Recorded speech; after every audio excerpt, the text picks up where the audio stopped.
ರಾಷ್ಟ್ರ ರಾಜಧಾನಿ ದೆಹಲಿಯಲ್ಲಿ ಉಗ್ರರ ದಾಳಿಯ ಭೀತಿ ಎದುರಾಗಿದ್ದು ಕೆಂಪುಕೋಟೆ ಬಳಿ ಹೈ ಅಲರ್ಟ್ ಅನ್ನು ಘೋಷಿಸಲಾಗಿದೆ.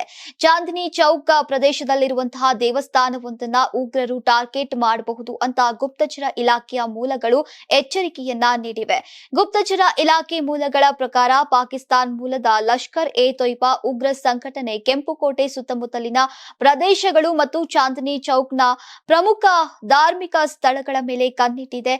ಈ ಉಗ್ರ ಸಂಘಟನೆ ಸುಧಾರಿತ ಸ್ಫೋಟಕ ಸಾಧನ ಬಳಸಿ ದಾಳಿಯನ್ನ ನಡೆಸುವಂತಹ ಸಂಚನ್ನ ರೂಪಿಸ್ತಾ ಇದೆ ಅಂತ ಮಾಹಿತಿ ಲಭ್ಯವಾಗಿದೆ. ಚಾಂದಿನಿ ಚೌಕ್ ಪ್ರದೇಶದ ದೇವಸ್ಥಾನವೊಂದು ಉಗ್ರರ ಸಂಭಾವ್ಯ ಟಾರ್ಗೆಟ್ ಆಗಿರಬಹುದು ಅಂತ ಹೇಳಲಾಗ್ತಾ ಇದೆ. ಇನ್ನು ಪಾಕಿಸ್ತಾನದ ಇಸ್ಲಾಮಾಬಾದ್ನಲ್ಲಿ ಫೆಬ್ರವರಿ 6ರಂದು ಮಸೀದಿಯೊಂದರಲ್ಲಿ ನಡೆದಂತಹ ಸ್ಫೋಟಕಕ್ಕೆ ಪ್ರತೀಕಾರ ತೀರಿಸಿಕೊಳ್ಳೋಕೆ ಈ ಸಂಘಟನೆ ಯತ್ನಿಸ್ತಾ ಇದೆ. ಇದಕ್ಕಾಗಿ ಭಾರತದಲ್ಲಿ ದೊಡ್ಡ ಮಟ್ಟದ ದಾಳಿ ನಡೆಸೋಕೆ ಪ್ಲಾನ್ ಮಾಡಲಾಗ್ತಾ ಇದೆ ಅಂತ ಮೂಲಗಳು ತಿಳಿಸಿವೆ.